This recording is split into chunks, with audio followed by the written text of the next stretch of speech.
In 1556, the most powerful empire the world had ever seen inherited more gold and silver than any kingdom in history.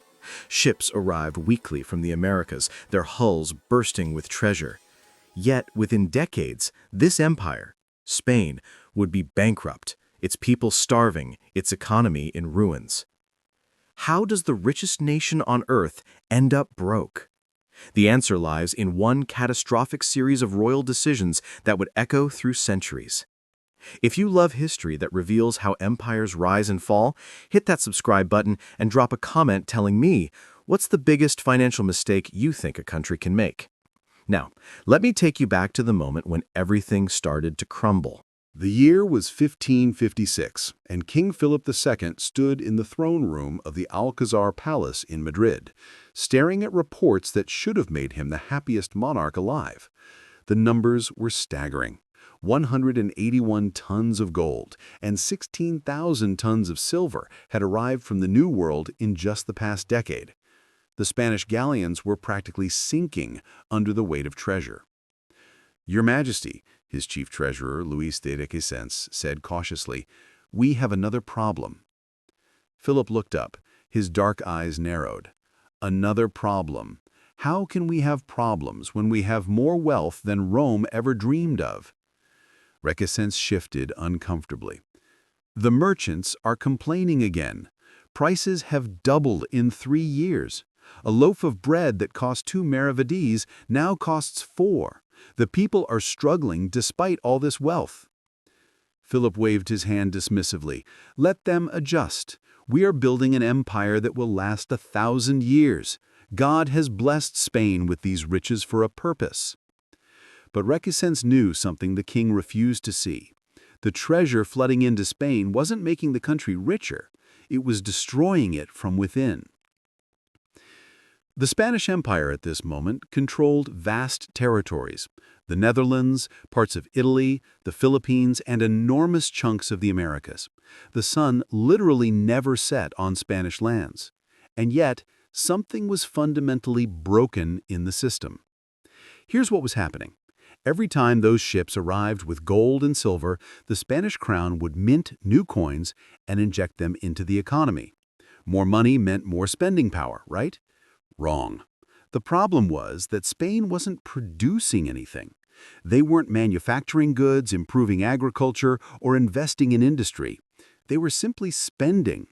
Spanish nobles, drunk on wealth, would buy fine silks from Italy, spices from the East, manufactured goods from the Netherlands and England. Gold flowed out of Spain as fast as it flowed in. But the real killer was inflation. "Your Majesty," Requesens tried again a few months later, "the situation is becoming critical. Farmers can't afford to work their land because imported grain is cheaper. Our craftsmen can't compete with foreign goods. We're becoming a nation of consumers with nothing to sell." "Then we'll get more gold," Philip replied, his jaw set with stubborn determination. "The mines of Potosi are producing more silver than ever. We just need to increase shipments." What Philip didn't understand, what perhaps he couldn't understand given his divine right worldview, was that he was caught in an economic death spiral that later economists would call the resource curse or Dutch disease. Meanwhile, in the counting houses of Seville, another disaster was brewing. The crown was spending more than it earned, even with all that treasure. Why? Because Philip II had inherited not just an empire, but his father Charles V's debts and his obsessions. Chief among these obsessions, defending Catholicism across Europe. "The Protestant heresy must be crushed," Philip declared in a council meeting, "whatever the cost." And the costs were astronomical. Spanish tercios, the most feared infantry in Europe, didn't come cheap. Maintaining garrisons across the Netherlands, fighting the Ottoman Empire in the Mediterranean, and funding Catholic allies in France drained the treasury faster than the silver mines could fill it. By 1557, just 1 year after taking the throne, Philip did something that shocked Europe. He declared bankruptcy. The crown defaulted on its loans to German and Italian bankers. "How?" courtiers whispered in the hallways of power. How can the richest nation on earth be bankrupt? But this was just the first bankruptcy. There would be 3 more in Philip's reign alone. And the worst decision, the one that would seal Spain's fate, was still to come. In 1609, King Philip III, Philip II's son, stood before his council with a decree that his advisors had been urging for years. His hand trembled slightly as he signed the document that would expel the Moriscos from Spain. The Moriscos were descendants of Muslims who had converted to Christianity. They numbered around 300,000, roughly 4% of Spain's population. But more importantly, they were the backbone of Spanish agriculture and skilled trades. They cannot be trusted, the Duke of Lerma, Philip's chief advisor, insisted. They practice Islam in secret. They're a threat to the purity of Catholic Spain. But they work the land, protested the Count of Chinchon weakly. There are farmers, are craftsmen, are... They're heretics, Lerma interrupted, and the Inquisition agrees they must go. What followed was one of history's most devastating self-inflicted economic wounds. Over the next 5 years, 300,000 productive members of society were forcibly expelled from Spain. They left behind abandoned farms and orchards that had fed entire regions, empty workshops where silk, leather, and metalwork had been produced, irrigation systems that no one else knew how to maintain, entire villages that simply ceased to exist. In the Valencia region, which lost a third of its population, the economic collapse was immediate and catastrophic. Fields that had produced sugar, rice, and silk lay fallow. The Ebro Valley, once lush with irrigated crops, began to revert to scrubland. "We've made a terrible mistake," one official wrote in a report that would never reach the king. "We've expelled the only people who knew how to work the land properly. Our old Christians refused to do the work, considering it beneath them." And here was the cruel irony. Spanish nobles, raised on ideals of honor and military glory, considered commerce and manual labor degrading. Unlike in the Netherlands or England, where merchants were gaining social status and political power, Spanish society looked down on productive economic activity. The Spanish economy, already weakened by inflation and foreign competition, now lost a huge portion of its productive workforce. Agricultural output plummeted. Tax revenues collapsed. Villages that had paid their dues for centuries suddenly couldn't meet their obligations. Meanwhile, the expelled Moriscos took their skills to North Africa and the Ottoman Empire, strengthening Spain's rivals. But the economic incompetence didn't stop there. In 1621, Philip IV took the throne, and with him came the Count Duke of Olivares, perhaps the most well-intentioned yet disastrous administrator in Spanish history. "We must return Spain to greatness," Olivares declared, his eyes burning with fervent nationalism. "We must reclaim our position as God's chosen empire." His solution? More war. Always more war. Spain was already fighting in the 30 Years' War, trying to crush Protestantism in Germany and maintain control over the rebellious Netherlands. Olivares decided to double down, increasing military spending to insane levels. "Your Excellency," the finance minister pleaded, "we cannot afford this. The treasury is empty. We're already debasing the coinage." "Then debase it more," Olivares snapped. "Mix more copper with the silver. The people won't notice." But they did notice. By 1626, Spain was experiencing hyperinflation. The copper coins, called vellon, became so worthless that people needed wheelbarrows to buy bread. Prices increased by 500% in some regions.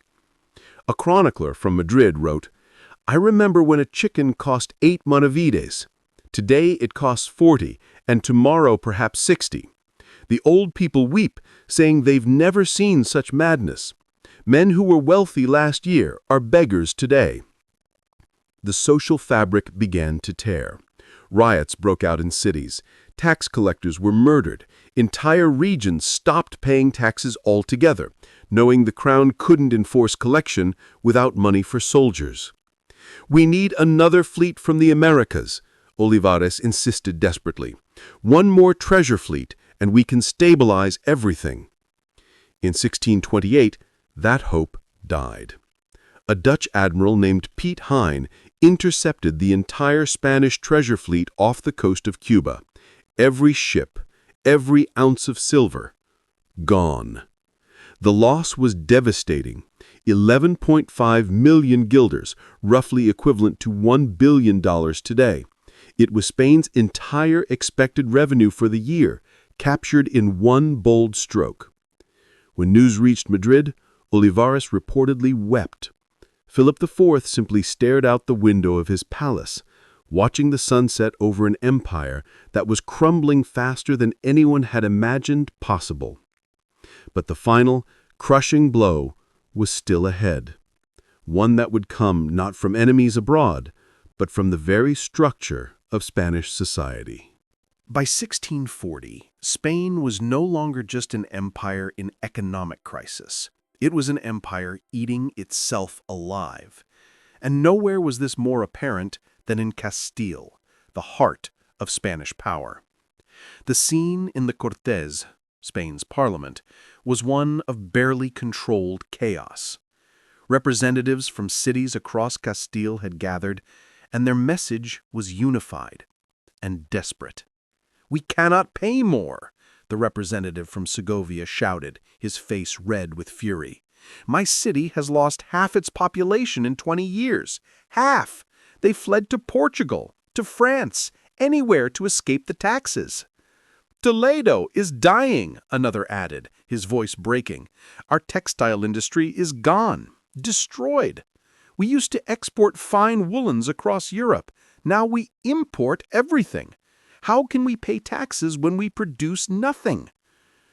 The Count Duke of Olivares stood before them, visibly aged by stress. His grand plans for Spanish revival had all failed, but he wouldn't admit it.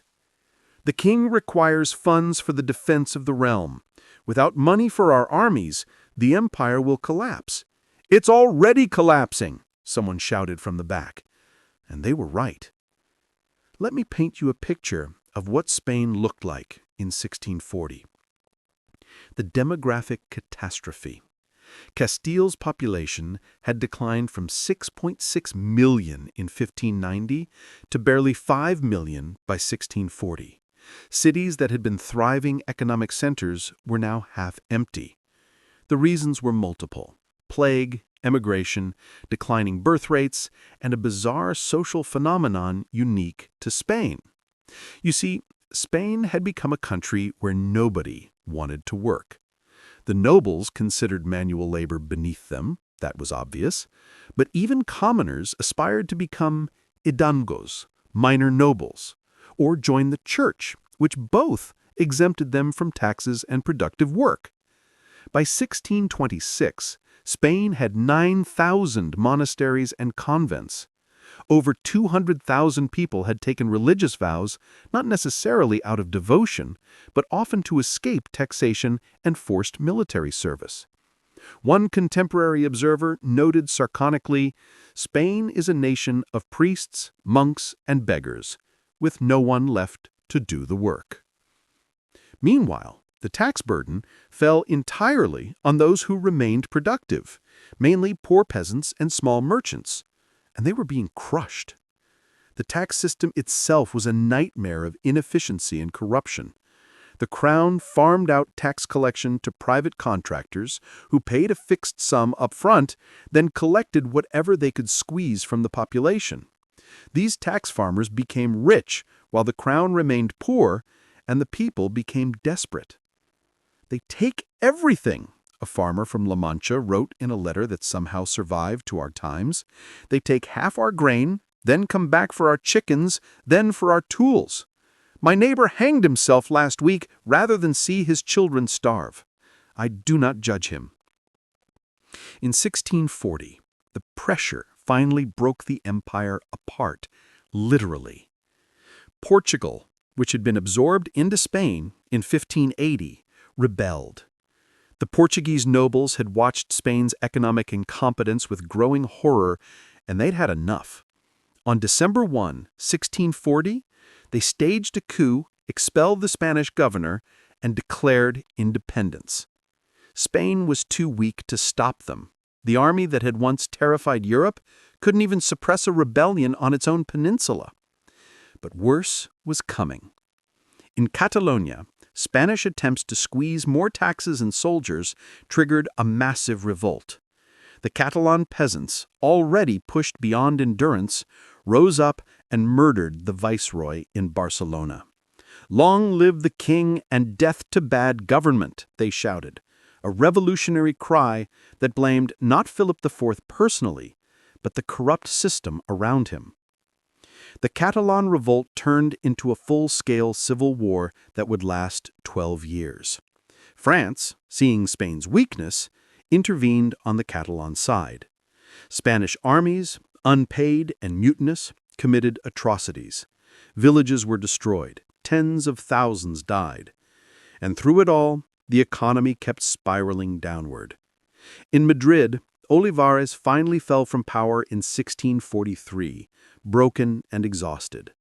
Philip IV, who had reigned for 22 years, looked at the ruins of his empire and reportedly said, "God, who gave me so many kingdoms, has not given me a son capable of ruling them."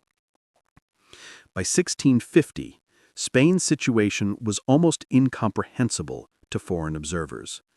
This was the empire that had defeated the Ottoman Empire at Lepanto, that had conquered the Aztecs and Incas, that had ruled half the world. Now it couldn't feed its own people. English merchants visiting Madrid reported streets filled with beggars, once grand palaces falling into disrepair, and shops with nothing to sell. One wrote, "They have gold, yet they starve. They have silver, yet they are in rags. Never has so rich a nation been brought so low by its own folly." By 1700, when the last Habsburg king of Spain, Charles II, died childless and mentally incapacitated, the Spanish Empire was a shadow of its former glory. The War of Spanish Succession that followed would further devastate the country, but the economic death had already occurred decades earlier. Let's be clear about what had happened. Spain had received more wealth from the Americas than any nation in history had ever possessed. Between 1500 and 1650, approximately 16,000 tons of silver and 181 tons of gold flowed into Spain from the New World. In modern terms, that's worth hundreds of billions of dollars. And Spain squandered every ounce of it. But here's what makes this story so important, so relevant even today. Spain's failure wasn't due to lack of resources. It was due to a series of catastrophic policy decisions in systemic economic mismanagement that any nation, even today, could fall victim to. The first fatal error, the inflation trap. Spain never understood that wealth isn't about having gold, it's about productive capacity. When you flood an economy with currency, but don't increase production of goods and services, you get inflation. Pure and simple. The Spanish called it the price revolution, but they never connected it to their monetary policy. Modern economists studying the Spanish case coined the term Dutch disease, when resource wealth actually damages other sectors of the economy. Spain stopped manufacturing because it was cheaper to import. They stopped farming because foreign grain was abundant. They became a nation of consumers with nothing to sell. Today, we see echoes of this in oil-rich nations that neglect other industries, or in any economy that relies too heavily on a single export commodity. The second fatal error, the cost of ideology. Philip II's obsession with defending Catholicism cost Spain its economic future. The military expenditures to fight Protestants in the Netherlands, Germany, and England drained resources that should have been invested in infrastructure, education, and industry. One historian calculated that Philip II spent 75% of his revenues on military expenses. Imagine any modern nation doing that. It's unsustainable. Spain chose ideological purity over economic pragmatism and paid the ultimate price. The third fatal error, the Morisco expulsion. This might be the most painful lesson. Don't destroy your productive base for ideological reasons. The expulsion of the Moriscos was economic suicide disguised as religious purity. Spain never recovered from the loss of that skilled workforce. We see modern parallels to this whenever nations engage in mass expulsions, ethnic cleansing, or policies that drive out productive members of society. The economic damage is always catastrophic and long-lasting. The fourth fatal error, social values that discouraged productivity. Perhaps the most insidious problem was Spanish society's contempt for commerce and manual labor. When the elite considered productive work degrading, when more people want to join the church or military than start businesses, your economy is doomed. Spain needed merchants, farmers, and craftsmen. Instead, it produced hidalgos, minor nobles, priests, and bureaucrats. The social incentives were completely backwards. Compare this to the Netherlands or England, where merchants were respected and entrepreneurship was encouraged. Those nations built economic systems that generated sustainable wealth, while Spain just extracted and spent its colonial silver. The aftermath. Spain would eventually recover, sort of. The Bourbon dynasty that took over in the 18th century implemented reforms, but Spain never regained its dominant position. By the time of Napoleon, Spain was a second-rate power, and its American colonies would soon break away, taking with them even the illusion of imperial wealth. The treasure fleet system that had once been the envy of the world became a historical curiosity. The Spanish language spread across continents, but Spanish economic influence faded to nothing. Other powers, first the Dutch, then the British, would learn from Spain's mistakes and build more sustainable empires. The lesson for today. So what can we learn from Spain's catastrophic failure? Several things. Wealth without productivity is an illusion. Having resources means nothing if you can't convert them into sustainable economic growth. Inflation destroys economies from within. When you increase money supply faster than productive capacity, you're just stealing from your own people through higher prices. Military spending must be balanced against economic investment. You can't fight wars forever without an economy to support them. Social values matter. If your culture looks down on productive work, you're doomed economically no matter how much gold you have. Diversity and inclusion are economic necessities. Expelling productive groups from your society is self-destruction regardless of the justification. The economic damage is always catastrophic and long-lasting.